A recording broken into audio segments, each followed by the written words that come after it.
नमस्कार सर्वांना, मी प्रांजली। सप्टेंबर महिना कन्या राशीसाठी कसा असणार आहे, या महिन्यामध्ये ग्रहांची स्थिती काय असेल, आरोग्याच्या बाबतीत हा महिना कसा असेल, आर्थिक दृष्टीने कसा असेल, नोकरी व्यवसाय संबंधित कसा असेल, कोर्ट कचेरीची जर तुमची काही कामं असतील तर या महिन्यामध्ये काय घडू शकतं, नातेसंबंधाच्या बाबतीत हा महिना कसा राहील, त्याचबरोबर विद्यार्थ्यांसाठी हा महिना कसा असेल, अशी संपूर्ण माहिती बघूया। सुरुवात ग्रहांच्या स्थितीपासून करूया।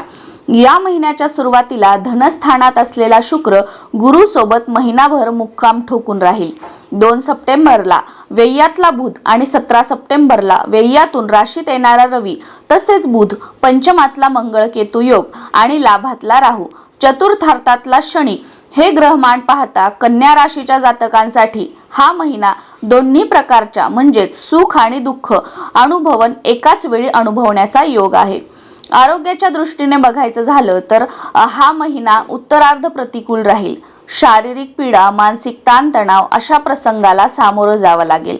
वैद्यकीय उपचारांचा खर्च आवाक्याबाहेर गेल्यामुळे मन संचित राहील। आईच्या प्रकृतीकडे लक्ष द्यावे। वाहन आदी चालवताना काळजी घ्यावी लागेल। आर्थिक दृष्टीने सांगायचं झालं तर या बाबतीत महिन्याच्या सुरुवातीला गुरु शुक्र फळ देण्यास आरंभ करेल। त्वरित मंजूर झालेले एखादे कर्ज हातामध्ये पुरेसा पैसा उपलब्ध करेल।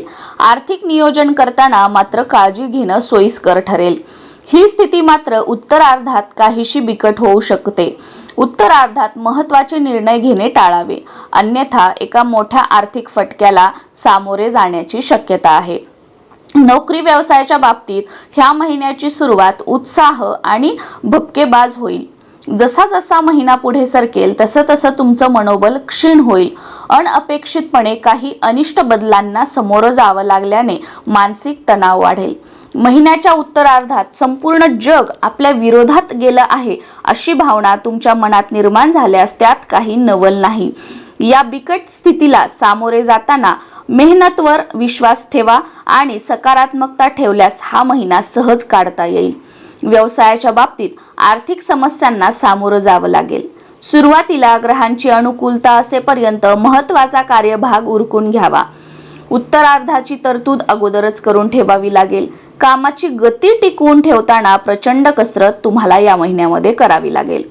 कोर्ट कचेरीच्या बाबतीत पूर्वार्धातील ग्रहांची चांगली स्थितीचा उत्तम उपयोग करून घेतल्यास काही खटल्यातून मार्ग काढता येईल। कोर्टाबाहेरची तडजोड फायदेशीर तुमच्यासाठी ठरू शकते। वकील मंडळींशी विनाकारण हुज्जत घालून चालणार नाही। एकंदरीतच तडजोडीची भूमिका ठेवल्यास हा महिना तुमच्यासाठी उत्तम राहील आणि तुमच्या मनासारख्या गोष्टी घडतील। महिन्याची सुरुवात जर जोरदार झाली तरी 1-2 आठवड्यात हा उत्साह जो आहे तो ओसरू लागेल आणि अचानक तुमच्या नातेसंबंधामध्ये कटुता निर्माण होईल। होणारे गैरसमज, मतभिन्नता आणि विसंवाद टाळण्यासाठी तोंड बंद आणि काम चालू असे धोरण ठेवल्यास उत्तम। जोडीदाराशी समन्वय, सुसंवाद आणि सहवास ठेवावाच लागेल। रागावर नियंत्रण आणि प्रेमाची पखरण हा मंत्र या संपूर्ण महिनाभर तुम्हाला जपावा लागेल, म्हणजे तुमच्या नातेसंबंधामध्ये प्रेम एकोपा टिकून राहील। विद्यार्थ्यांच्या बाबतीत सांगायचं झालं तर हा महिना संमिश्र फळ देणारा राहील। शैक्षणिक बदलांना सकारात्मकरित्या सामोरे गेल्यास समस्या जाणवणार नाहीत।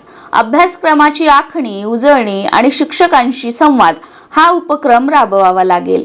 पालक वर्गांनी विद्यार्थ्यांकडे फक्त लक्षच देऊ नये तर त्यांच्याशी सुसंवाद आणि वेळेचा वर्षाव करावा लागेल। म्हणजे काय की मुलांकडे विशेष लक्ष द्या आणि त्यांच्या समोर बसून अभ्यास जो आहे तो तुम्हाला करून घ्यावा लागणार आहे।